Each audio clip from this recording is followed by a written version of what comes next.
Taylor sat back in his chair reading the morning newspaper. The warm kitchen and the smell of coffee blended with the comfort of not having to go to work. This was his rest period, the first for a long time, and he was glad of it. He folded the second section back, sighing with contentment. "What is it?" Mary said from the stove. "They pasted Moscow again last night." Taylor nodded his head in approval.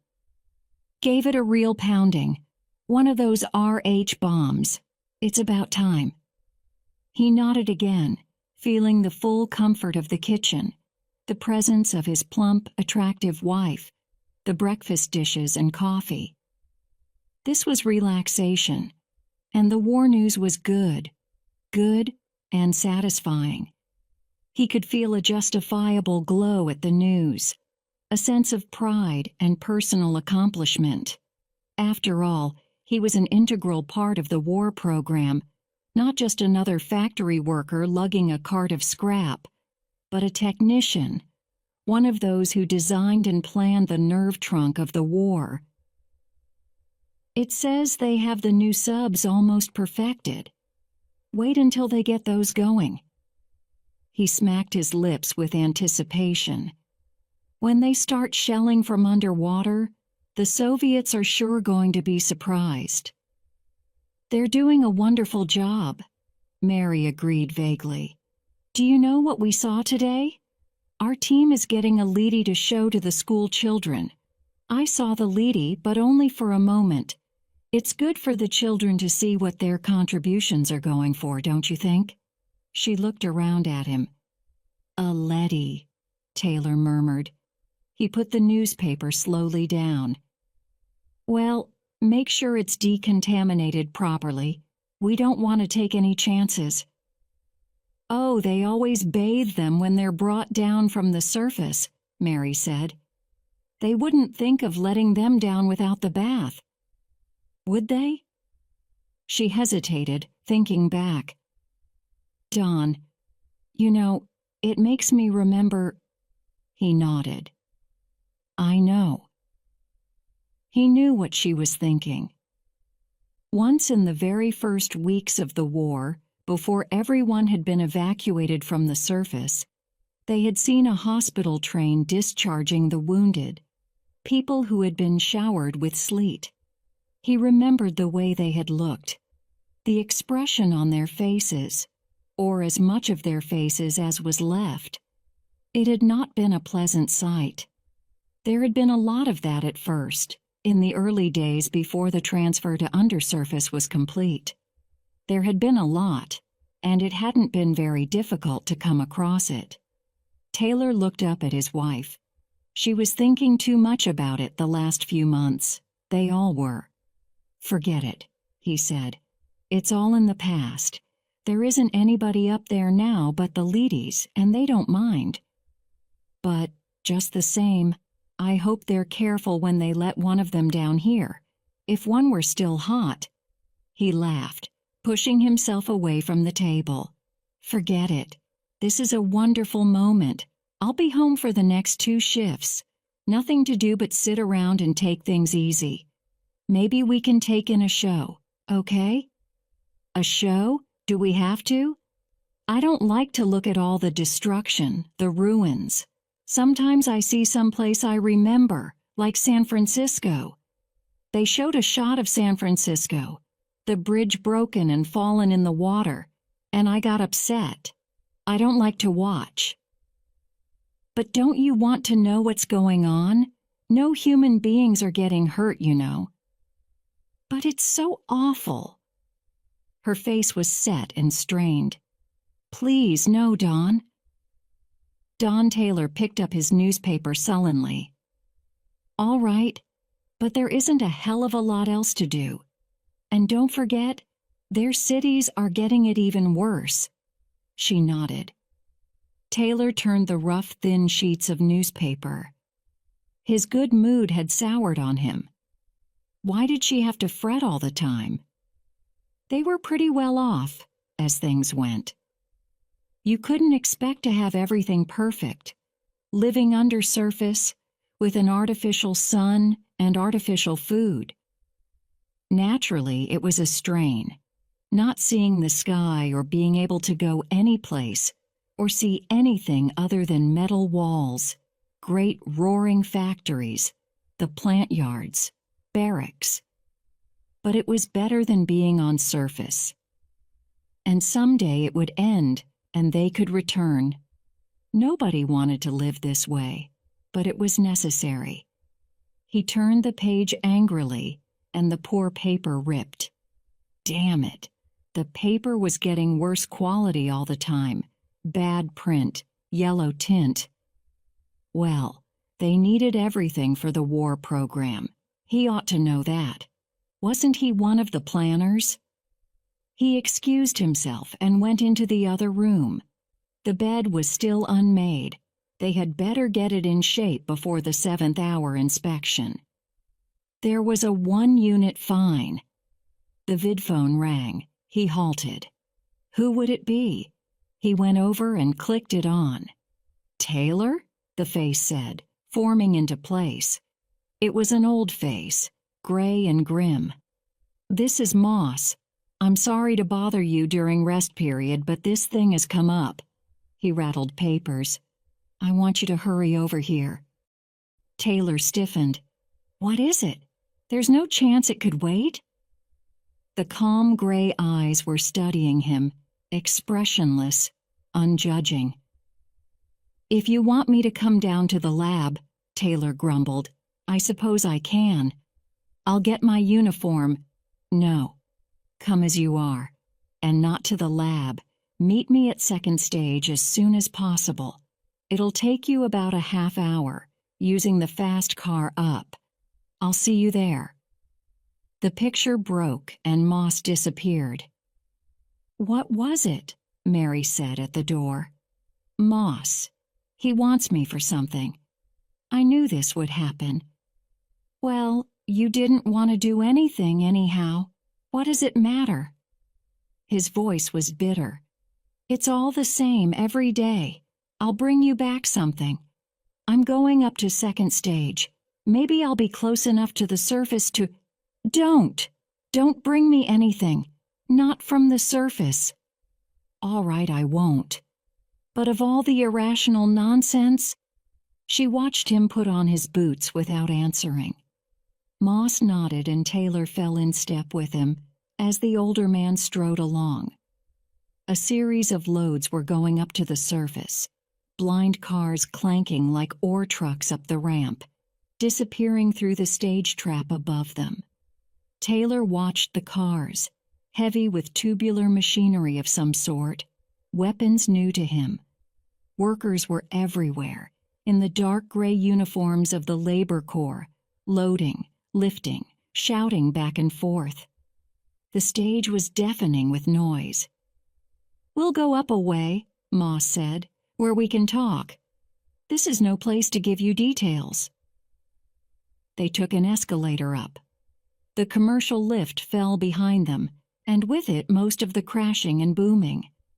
Soon they emerged on an observation platform, suspended on the side of the tube, the vast tunnel leading to the surface, not more than half a mile above them now. My God, Taylor said, looking down the tube involuntarily. It's a long way down. Moss laughed. Don't look. They opened a door and entered an office. Behind the desk, an officer was sitting, an officer of internal security. He looked up. I'll be right with you, Moss. He gazed at Taylor, studying him. You're a little ahead of time. This is Commander Franks, Moss said to Taylor. He was the first to make the discovery. I was notified last night. He tapped a parcel he carried. I was let in because of this. Franks frowned at him and stood up. We're going up to 1st stage. We can discuss it there. 1st stage? Taylor repeated nervously. The three of them went down a side passage to a small lift. I've never been up there. Is it all right? It's not radioactive, is it? You're like everyone else, Frank said. Old women afraid of burglars. No radiation leaks down to first stage. There's lead and rock, and what comes down the tube is bathed. What's the nature of the problem? Taylor asked. I'd like to know something about it. In a moment. They entered the lift and ascended. When they stepped out, they were in a hall of soldiers, weapons, and uniforms everywhere. Taylor blinked in surprise. So this was first stage, the closest undersurface level to the top. After this stage, there was only rock, lead, and rock, and the great tubes leading up like the burrows of earthworms. Lead and rock, and above that, where the tubes opened, the great expanse that no living being had seen for 8 years, the vast, endless ruin that had once been man's home, the place where he had lived 8 years ago. Now the surface was a lethal desert of slag and rolling clouds. Endless clouds drifted back and forth, blotting out the red sun. Occasionally something metallic stirred, moving through the remains of a city, threading its way across the tortured terrain of the countryside. A leady, a surface robot, immune to radiation, constructed with feverish haste in the last months before the Cold War became literally hot. Leddies, crawling along the ground, moving over the oceans or through the skies in slender, blackened craft, creatures that could exist where no life could remain, metal and plastic figures that waged a war man had conceived, but which he could not fight himself. Human beings had invented war, invented and manufactured the weapons, even invented the players, the fighters, the actors of the war. But they themselves could not venture forth, could not wage it themselves. In all the world, in Russia, in Europe, America, Africa, no living human being remained. They were under the surface, in the deep shelters that had been carefully planned and built, even as the first bombs began to fall. It was a brilliant idea, and the only idea that could have worked. Up above, on the ruined, blasted surface of what had once been a living planet, the leady crawled and scurried, and fought man's war. And undersurface, in the depths of the planet, human beings toiled endlessly to produce the weapons to continue the fight, month by month, year by year. First stage, Taylor said. A strange ache went through him. Almost to the surface. But not quite, Moss said. Franks led them through the soldiers, over to one side, near the lip of the tube. In a few minutes, a lift will bring something down to us from the surface, he explained. You see, Taylor, every once in a while, security examines and interrogates a surface leady, one that has been above for a time, to find out certain things. A vid call is sent up, and contact is made with a field headquarters. We need this direct interview. We can't depend on vidscreen contact alone. The leadies are doing a good job, but we want to make certain that everything is going the way we want it. Franks faced Taylor and Moss and continued. The lift will bring down a leady from the surface, one of the A-class leadies. There's an examination chamber in the next room with a lead wall in the center, so the interviewing officers won't be exposed to radiation. We find this easier than bathing the leady. It is going right back up. It has a job to get back to. 2 days ago, an A-class leady was brought down and interrogated. I conducted the session myself. We were interested in a new weapon the Soviets have been using, an automatic mine that pursues anything that moves. Military had sent instructions up that the mine be observed and reported in detail. This A-class leady was brought down with information. We learned a few facts from it, obtained the usual roll of film and reports, and then sent it back up. It was going out of the chamber back to the lift when a curious thing happened. At the time I thought... Franks broke off. A red light was flashing. That downlift is coming. He nodded to some soldiers. Let's enter the chamber. The leady will be along in a moment. An A-class leady, Taylor said. I've seen them on the show screens, making their reports. It's quite an experience, Moss said. They're almost human. They entered the chamber and seated themselves behind the lead wall. After a time, a signal was flashed, and Franks made a motion with his hands. The door beyond the wall opened. Taylor peered through his view slot. He saw something advancing slowly, a slender metallic figure moving on a tread, its arm grips at rest by its sides. The figure halted and scanned the lead wall. It stood, waiting. We are interested in learning something, Franks said. Before I question you, do you have anything to report on surface conditions? Number the war continues. The lady's voice was automatic and toneless.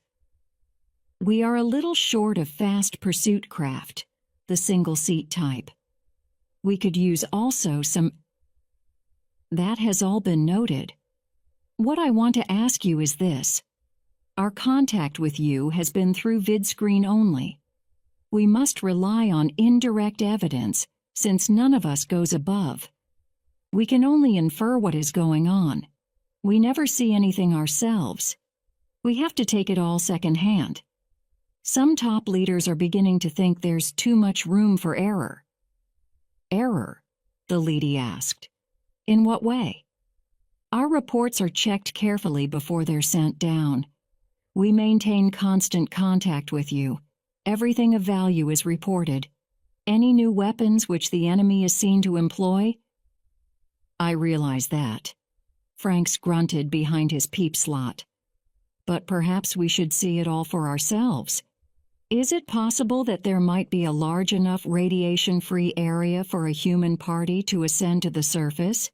If a few of us were to come up in lead-lined suits, would we be able to survive long enough to observe conditions and watch things? The machine hesitated before answering. I doubt it. You can check air samples, of course, and decide for yourselves. But in the 8 years since you left, things have continually worsened. You cannot have any real idea of conditions up there. It has become difficult for any moving object to survive for long. There are many kinds of projectiles sensitive to movement. The new mine not only reacts to motion, but continues to pursue the object indefinitely until it finally reaches it. And the radiation is everywhere. I see? Franks turned to Moss, his eyes narrowed oddly. Well, that was what I wanted to know. You may go. The machine moved back toward its exit. It paused. Each month, the amount of lethal particles in the atmosphere increases. The tempo of the war is gradually... I understand. Franks rose. He held out his hand, and Moss passed him the package. One thing before you leave. I want you to examine a new type of metal shield material. I'll pass you a sample with the tongue. Franks put the package in the toothed grip and revolved the tongue so that he held the other end. The package swung down to the leady, which took it. They watched it unwrap the package and take the metal plate in its hands. The leady turned the metal over and over. Suddenly it became rigid. All right, Franks said. He put his shoulder against the wall, and a section slid aside. Taylor gasped. Franks and Moss were hurrying up to the leady. Good God, Taylor said. But it's radioactive. The leady stood unmoving, still holding the metal. Soldiers appeared in the chamber. They surrounded the leady and ran a counter across it carefully. "Okay, sir," one of them said to Franks. "It's as cold as a long winter evening." "Good. I was sure, but I didn't want to take any chances." "You see," Moss said to Taylor, "this leady isn't hot at all, yet it came directly from the surface without even being bathed." "But what does it mean?" Taylor asked blankly. "It may be an accident," Franks said. "There's always the possibility that a given object might escape being exposed above. But this is the second time it's happened that we know of. There may be others." "The second time?" "The previous interview was when we noticed it. The leady was not hot. It was cold, too, like this one." Moss took back the metal plate from the leady's hands. He pressed the surface carefully and returned it to the stiff, unprotesting fingers. "We shorted it out with this, so we could get close enough for a thorough check. It'll come back on in a second now. We had better get behind the wall again." They walked back, and the lead wall swung closed behind them. The soldiers left the chamber. "2 periods from now," Frank said softly, "an initial investigating party will be ready to go surface side. We're going up the tube in suits, up to the top. The first human party to leave undersurface in 8 years."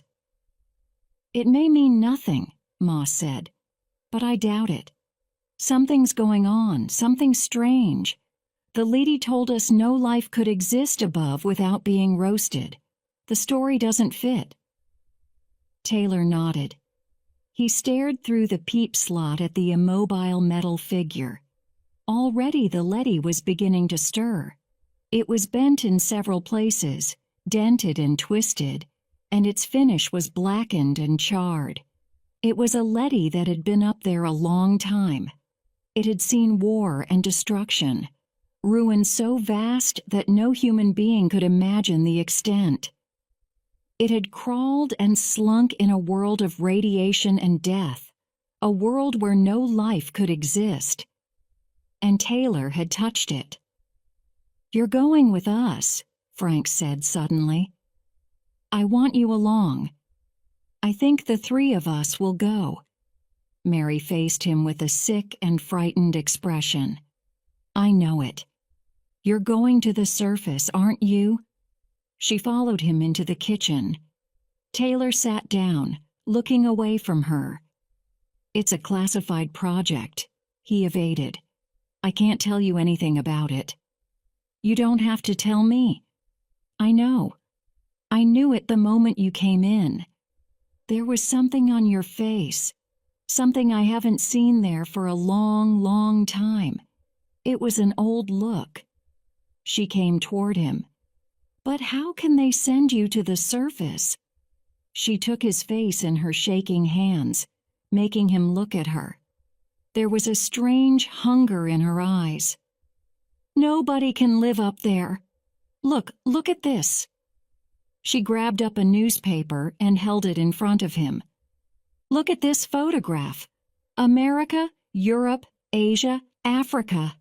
Nothing but ruins. We've seen it every day on the show screens, all destroyed, poisoned, and they're sending you up. Why? No living thing can get by up there, not even a weed or grass. They've wrecked the surface, haven't they? Haven't they?" Taylor stood up. "It's an order. I know nothing about it. I was told to report to join a scout party. That's all I know." He stood for a long time staring ahead. Slowly, he reached for the newspaper and held it up to the light. "It looks real," he murmured. "Ruins, deadness, slag. It's convincing. All the reports, photographs, films, even air samples. Yet we haven't seen it for ourselves, not after the first months." "What are you talking about?" "Nothing." He put the paper down. "I'm leaving early after the next sleep period. Let's turn in." Mary turned away, her face hard and harsh. "Do what you want. We might just as well all go up and get killed at once, instead of dying slowly down here like vermin in the ground." He had not realized how resentful she was. Were they all like that? How about the workers toiling in the factories day and night endlessly? The pale, stooped men and women plodding back and forth to work, blinking in the colorless light, eating synthetics. "You shouldn't be so bitter," he said. Mary smiled a little. "I'm bitter because I know you'll never come back." She turned away. "I'll never see you again once you go up there." He was shocked. "What? How can you say a thing like that?" She did not answer. He awakened with the public newscaster screeching in his ears, shouting outside the building. "Special news bulletin. Surface forces report enormous Soviet attack with new weapons. Retreat of key groups. All work units report to factories at once." Taylor blinked, rubbing his eyes. He jumped out of bed and hurried to the vidphone. A moment later, he was put through to Moss. "Listen," he said, "what about this new attack? Is the project off?" He could see Moss's desk, covered with reports and papers. "No," Moss said. "We're going right ahead. Get over here at once." "But don't argue with me." Moss held up a handful of surface bulletins, crumpling them savagely. "This is a fake. Come on." He broke off. Taylor dressed furiously, his mind in a daze. Half an hour later, he leaped from a fast car and hurried up the stairs into the synthetics building. The corridors were full of men and women rushing in every direction. He entered Moss's office. "There you are," Moss said, getting up immediately. "Franks is waiting for us at the outgoing station." They went in a security car, the sirens screaming. Workers scattered out of their way. "What about the attack?" Taylor asked. Moss braced his shoulders. "We're certain that we've forced their hand. We've brought the issue to a head." They pulled up at the station link of the tube and leaped out. A moment later, they were moving up at high speed toward the first stage. They emerged into a bewildering scene of activity. Soldiers were fastening on lead suits, talking excitedly to each other, shouting back and forth. Guns were being given out, instructions passed. Taylor studied one of the soldiers. He was armed with the dreaded Bender pistol, the new snub-nosed hand weapon that was just beginning to come from the assembly line. Some of the soldiers looked a little frightened. "I hope we're not making a mistake," Moss said, noticing his gaze. Franks came toward them. "Here's the program. The three of us are going up first, alone. The soldiers will follow in 15 minutes. "What are we going to tell the leadys?" Taylor worriedly asked. "We'll have to tell them something." "We want to observe the new Soviet attack." Franks smiled ironically. "Since it seems to be so serious, we should be there in person to witness it." "And then what?" Taylor said. "That'll be up to them. Let's go." In a small car, they went swiftly up the tube, carried by anti-grav beams from below. Taylor glanced down from time to time. It was a long way back, and getting longer each moment. He sweated nervously inside his suit, gripping his Bender pistol with inexpert fingers. Why had they chosen him? Chance. Pure chance. Moss had asked him to come along as a department member. Then Franks had picked him out on the spur of the moment. And now they were rushing toward the surface, faster and faster. A deep fear, instilled in him for 8 years, throbbed in his mind.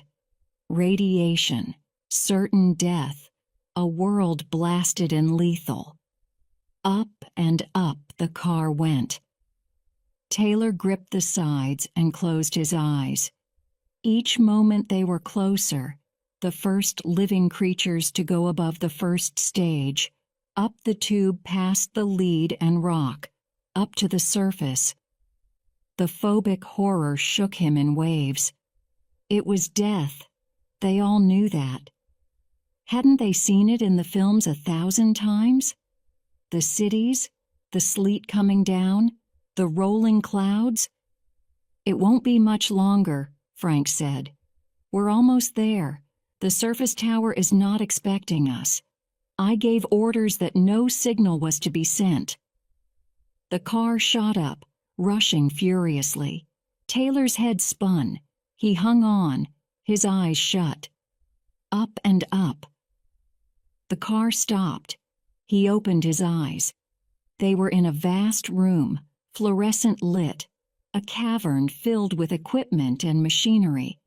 Endless mounds of material piled in row after row. Among the stacks, leadys were working silently, pushing trucks and hand carts. "Leadys," Moss said. His face was pale. "Then we're really on the surface." The leadys were going back and forth with equipment moving the vast stores of guns and spare parts, ammunition and supplies that had been brought to the surface. And this was the receiving station for only one tube. There were many others, scattered throughout the continent. Taylor looked nervously around him. They were really there, above ground, on the surface. This was where the war was. "Come on," Frank said. "A B-class guard is coming our way." They stepped out of the car. A leady was approaching them rapidly. It coasted up in front of them and stopped, scanning them with its hand weapon raised. "This is security," Frank said. "Have an A-class sent to me at once." The leady hesitated. Other B-class guards were coming, scooting across the floor, alert and alarmed. Moss peered around. "Obey," Frank said in a loud, commanding voice. "You've been ordered." The leady moved uncertainly away from them. At the end of the building, a door slid back. 2 A-class leadys appeared, coming slowly toward them. Each had a green stripe across its front. "From the Surface Council," Franks whispered tensely. "This is above ground, all right. Get set." The 2 leadys approached warily. Without speaking, they stopped close by the men, looking them up and down. "I'm Franks of security. We came from undersurface in order to—" "This is incredible," one of the leadys interrupted him coldly. "You know you can't live up here. The whole surface is lethal to you. You can't possibly remain on the surface." "These suits will protect us," Frank said. "In any case, it's not your responsibility. What I want is an immediate council meeting so I can acquaint myself with conditions, with the situation here. Can that be arranged? You human beings can't survive up here, and the new Soviet attack is directed at this area. It is in considerable danger." "We know that. Please assemble the council." Franks looked around him at the vast room, lit by recessed lamps in the ceiling. An uncertain quality came into his voice. "Is it night or day right now?" "Night," one of the A-class leadys said after a pause. "Dawn is coming in about 2 hours." Franks nodded. "We'll remain at least 2 hours then. As a concession to our sentimentality, would you please show us some place where we can observe the sun as it comes up? We would appreciate it." A stir went through the leadys. "It is an unpleasant sight," one of the leadys said. "You've seen the photographs. You know what you'll witness. Clouds of drifting particles blot out the light. Slag heaps are everywhere. The whole land is destroyed. For you, it will be a staggering sight, much worse than pictures and film can convey. However it may be, we'll stay long enough to see it. Will you give the order to the council? Come this way. Reluctantly, the two leadys coasted toward the wall of the warehouse. The three men trudged after them, their heavy shoes ringing against the concrete. At the wall, the two leadys paused. This is the entrance to the council chamber. There are windows in the chamber room, but it is still dark outside, of course. You'll see nothing right now, but in 2 hours. Open the door, Frank said. The door slid back. They went slowly inside. The room was small, a neat room with a round table in the center, chairs ringing it. The three of them sat down silently, and the two leadys followed after them, taking their places. The other council members are on their way. They have already been notified and are coming as quickly as they can. Again, I urge you to go back down. The leady surveyed the three human beings. There is no way you can meet the conditions up here. Even we survive with some trouble ourselves. How can you expect to do it? The leader approached Frank's. This astonishes and perplexes us, it said. Of course we must do what you tell us, but allow me to point out that if you remain here— We know, Frank said impatiently. However, we intend to remain, at least until sunrise. If you insist. There was silence. The leadys seemed to be conferring with each other, although the three men heard no sound. For your own good, the leader said at last, you must go back down.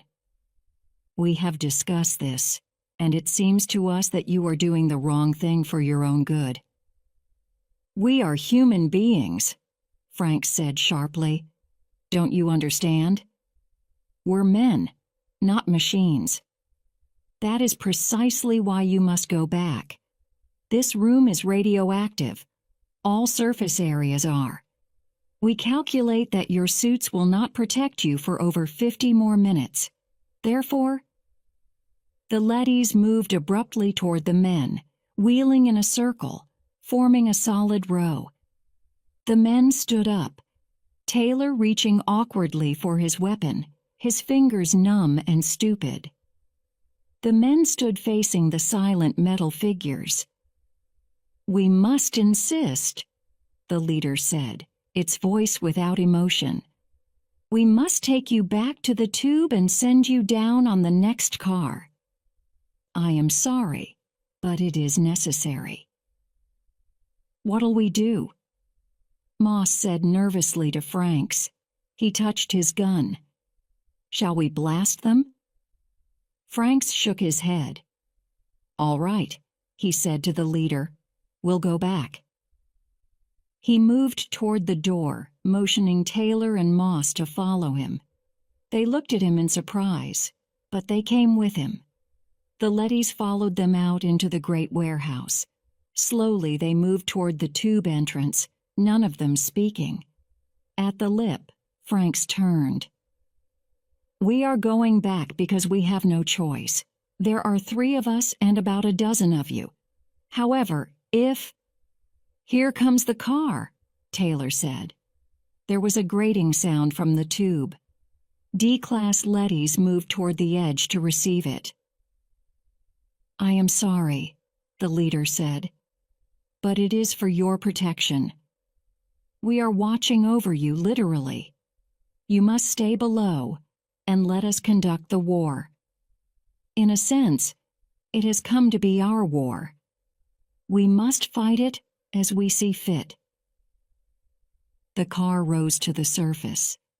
12 soldiers, armed with Bender pistols, stepped from it and surrounded the 3 men. Moss breathed a sigh of relief.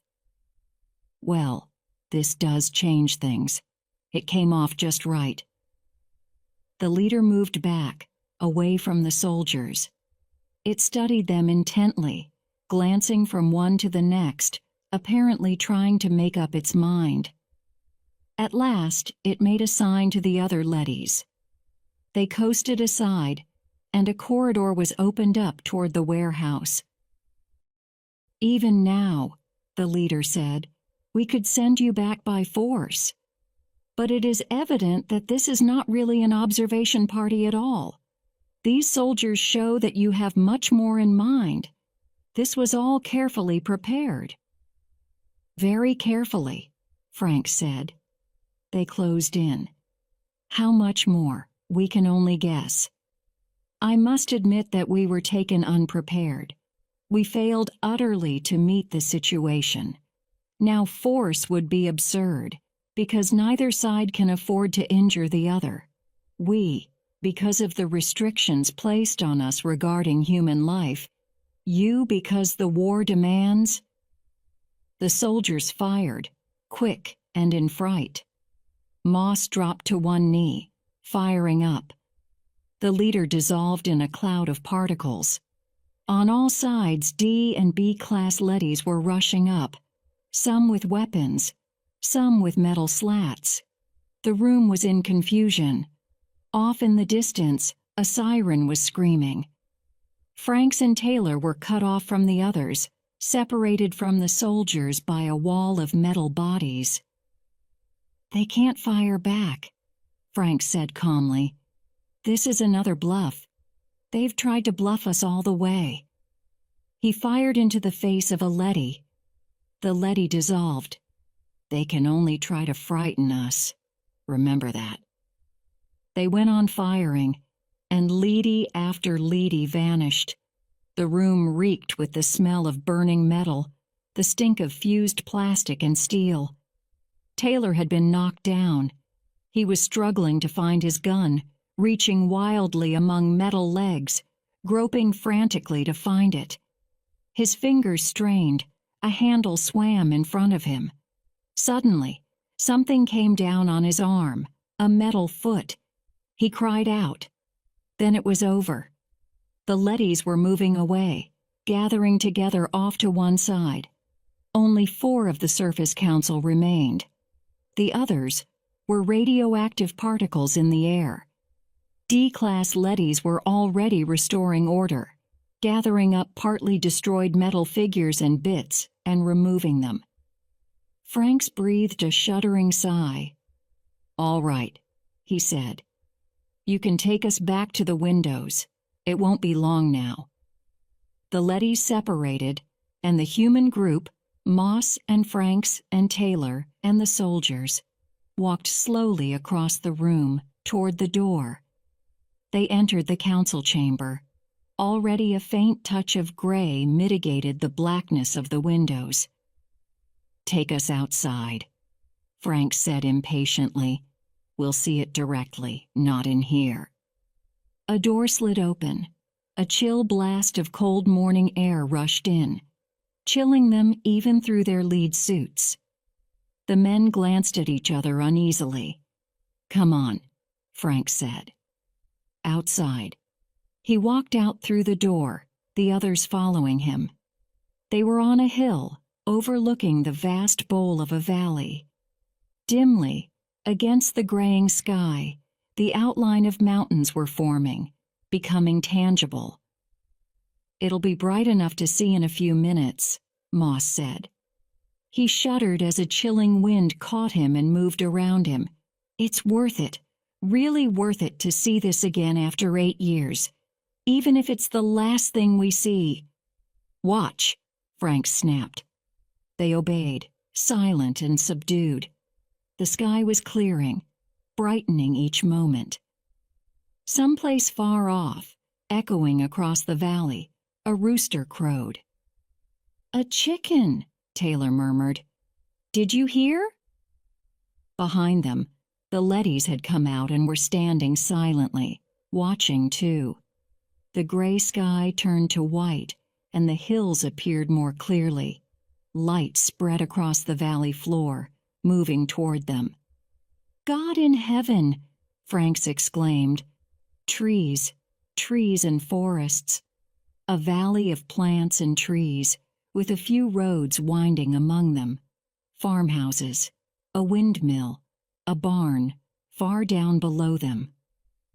"Look," Moss whispered. Color came into the sky. The sun was approaching. Birds began to sing. Not far from where they stood, the leaves of a tree danced in the wind. Franks turned to the row of leadys behind them. 8 years. We were tricked. There was no war. As soon as we left the surface— Yes, an A-class leady admitted. As soon as you left, the war ceased. You're right, it was a hoax. You worked hard undersurface, sending up guns and weapons, and we destroyed them as fast as they came up. But why? Taylor asked, dazed. He stared down at the vast valley below. Why? You created us, the leady said, to pursue the war for you, while you human beings went below the ground in order to survive. But before we could continue the war, it was necessary to analyze it to determine what its purpose was. We did this, and we found that it had no purpose except, perhaps, in terms of human needs. Even this was questionable. We investigated further. We found that human cultures pass through phases, each culture in its own time. As the culture ages and begins to lose its objectives, conflict arises within it, between those who wish to cast it off and set up a new culture pattern, and those who wish to retain the old with as little change as possible. At this point, a great danger appears. The conflict within threatens to engulf the society in self-war, group against group. The vital traditions may be lost, not merely altered or reformed, but completely destroyed in this period of chaos and anarchy. We have found many such examples in the history of mankind. It is necessary for this hatred within the culture to be directed outward, toward an external group, so that the culture itself may survive its crisis. War is the result. War, to a logical mind, is absurd. But in terms of human needs, it plays a vital role, and it will continue to until man has grown up enough so that no hatred lies within him. Taylor was listening intently. Do you think this time will come? Of course, it has almost arrived now. This is the last war. Man is almost united into one final culture, a world culture. At this point he stands continent against continent, one half of the world against the other half. Only a single step remains, the jump to a unified culture. Man has climbed slowly upward, tending always toward unification of his culture. It will not be long. But it has not come yet, and so the war had to go on to satisfy the last violent surge of hatred that man felt. 8 years have passed since the war began. In these 8 years, we have observed and noted important changes going on in the minds of men. Fatigue and disinterest, we have seen, are gradually taking the place of hatred and fear. The hatred is being exhausted gradually, over a period of time. But for the present, the hoax must go on, at least for a while longer. You are not ready to learn the truth. You would want to continue the war. But how did you manage it? Moss asked. All the photographs, the samples, the damaged equipment. Come over here. The leady directed them toward a long, low building. Work goes on constantly. Whole staffs laboring to maintain a coherent and convincing picture of a global war. They entered the building. Leadys were working everywhere, poring over tables and desks. Examine this project here, the A-class leady said. 2 leadys were carefully photographing something. an elaborate model on a tabletop. It is a good example. The men grouped around, trying to see. It was a model of a ruined city. Taylor studied it in silence for a long time. At last he looked up. "It's San Francisco," he said in a low voice. "This is a model of San Francisco, destroyed. I saw this on the vid screen piped down to us. The bridges were hit. Yes, notice the bridges." The leady traced the ruined span with his metal finger, a tiny spider web, almost invisible. "You have no doubt seen photographs of this many times, and of the other tables in this building. San Francisco itself is completely intact. We restored it soon after you left, rebuilding the parts that had been damaged at the start of the war. The work of manufacturing news goes on all the time in this particular building. We are very careful to see that each part fits in with all the other parts. Much time and effort are devoted to it." Franks touched one of the tiny model buildings, lying half in ruins. "So this is what you spend your time doing, making model cities and then blasting them?" "No, we do much more. We are caretakers, watching over the whole world. The owners have left for a time, and we must see that the cities are kept clean, that decay is prevented, that everything is kept oiled and in running condition. The gardens, the streets, the water mains, everything must be maintained as it was 8 years ago, so that when the owners return, they will not be displeased. We want to be sure that they will be completely satisfied." Franks tapped Moss on the arm. "Come over here," he said in a low voice. "I want to talk to you." He led Moss and Taylor out of the building, away from the leadys, outside on the hillside. The soldiers followed them. The sun was up and the sky was turning blue. The air smelled sweet and good, the smell of growing things. Taylor removed his helmet and took a deep breath. "I haven't smelled that smell for a long time," he said. "Listen," Frank said, his voice low and hard. "We must get back down at once. There's a lot to get started on. All this can be turned to our advantage." "What do you mean?" Moss asked. "It's a certainty that the Soviets have been tricked too, the same as us. But we have found out. That gives us an edge over them." "I see." Moss nodded. "We know, but they don't. Their Surface Council has sold out, the same as ours. It works against them the same way. But if we could, with 100 top-level men, we could take over again, restore things as they should be. It would be easy." Moss touched him on the arm. An A-class leady was coming from the building toward them. "We've seen enough," Frank said, raising his voice. "All this is very serious. It must be reported below and a study made to determine our policy." The leady said nothing.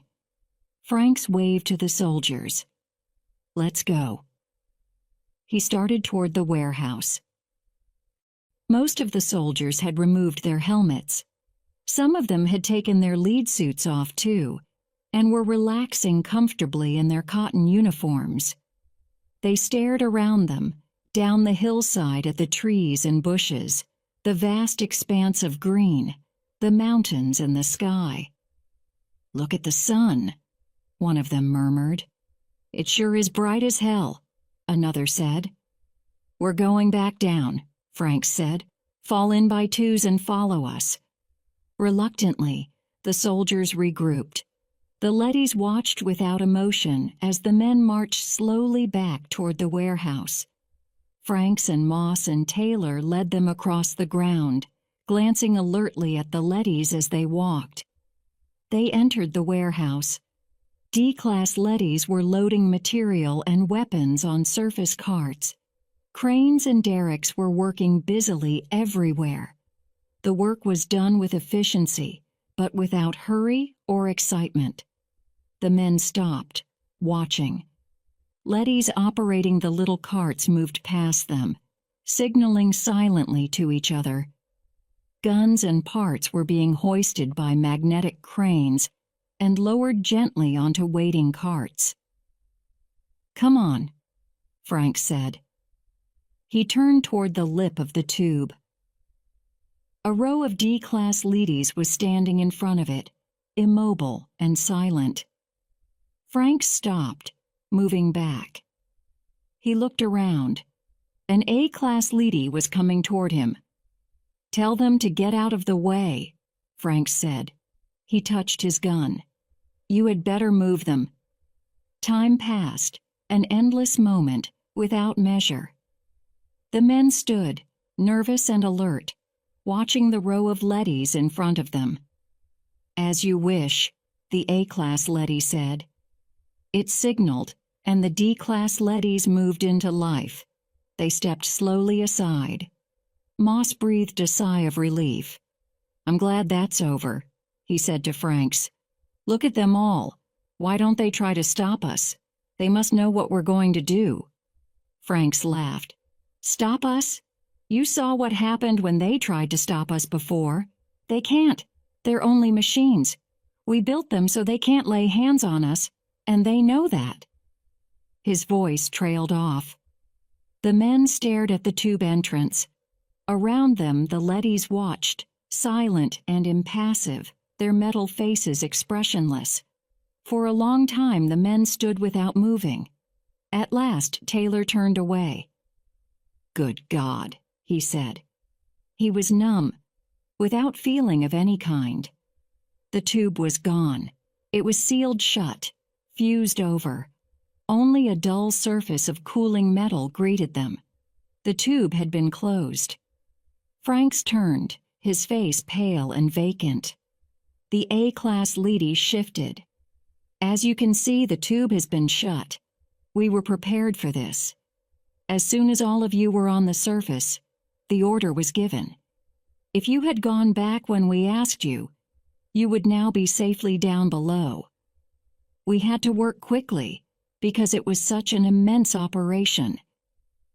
"But why?" Moss demanded angrily. "Because it is unthinkable that you should be allowed to resume the war. With all the tubes sealed, it will be many months before forces from below can reach the surface, let alone organize a military program. By that time, the cycle will have entered its last stages. You will not be so perturbed to find your world intact. We had hoped that you would be undersurface when the sealing occurred. Your presence here is a nuisance. When the Soviets broke through, we were able to accomplish their sealing without..." "The Soviets? They broke through?" "Several months ago, they came up unexpectedly to see why the war had not been won. We were forced to act with speed. At this moment, they are desperately attempting to cut new tubes to the surface to resume the war. We have, however, been able to seal each new one as it appears." The leady regarded the three men calmly. "We're cut off," Moss said, trembling. "We can't get back. What'll we do?" "How did you manage to seal the tube so quickly?" Franks asked the leady. "We've been up here only 2 hours. Bombs are placed just above the first stage of each tube for such emergencies. They are heat bombs. They fuse lead and rock." Gripping the handle of his gun, Franks turned to Moss and Taylor. "What do you say?" "We can't go back, but we can do a lot of damage, the 15 of us. We have Bender guns. How about it?" He looked around. The soldiers had wandered away again, back toward the exit of the building. They were standing outside, looking at the valley and the sky. A few of them were carefully climbing down the slope. "Would you care to turn over your suits and guns?" the A-class leady asked politely. The suits are uncomfortable, and you'll have no need for weapons. The Russians have given up theirs, as you can see." Fingers tensed on triggers. 4 men in Russian uniforms were coming toward them from an aircraft that they suddenly realized had landed silently some distance away.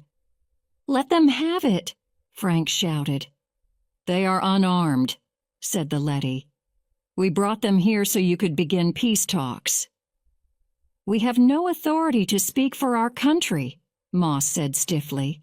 "We do not mean diplomatic discussions," the leady explained.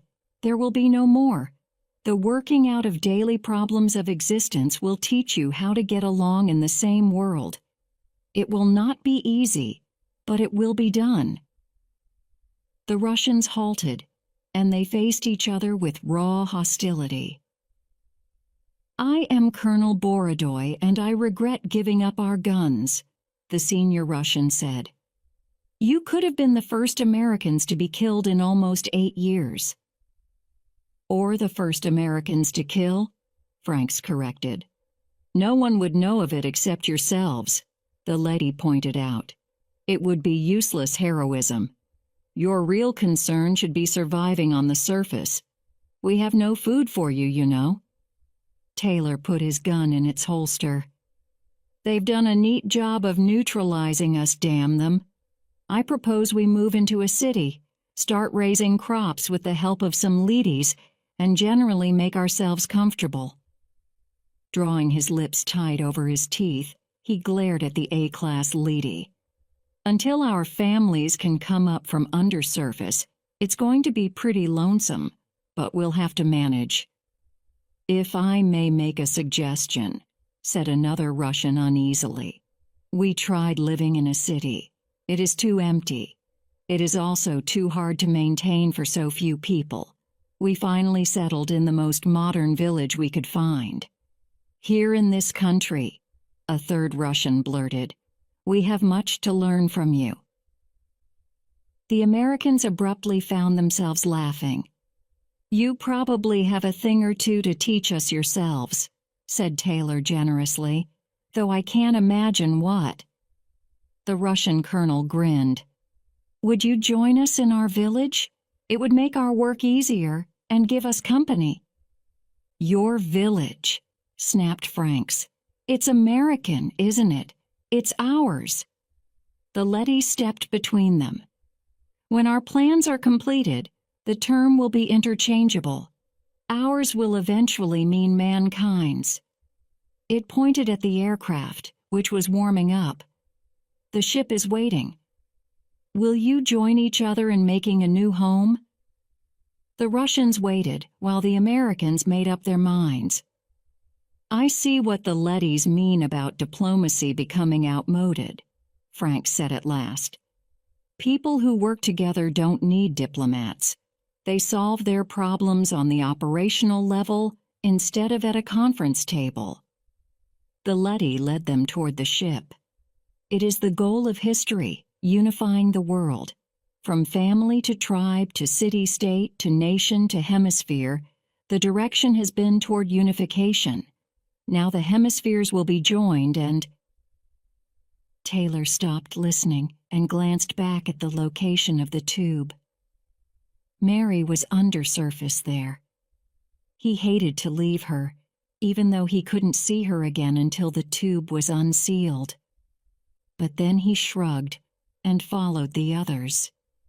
If this tiny amalgam of former enemies was a good example, it wouldn't be too long before he and Mary and the rest of humanity would be living on the surface like rational human beings instead of blindly hating moles. "It has taken thousands of generations to achieve," the A-class leady concluded. "Hundreds of centuries of bloodshed and destruction. But each war was a step toward uniting mankind. And now the end is in sight. A world without war. But even that is only the beginning of a new stage of history." "The conquest of space," breathed Colonel Borodoy. "The meaning of life," Moss added. "Eliminating hunger and poverty. said Taylor. The leady opened the door of the ship. All that and more. How much more? We cannot foresee it any more than the first men who formed a tribe could foresee this day. But it will be unimaginably great. The door closed and the ship took off toward their new home.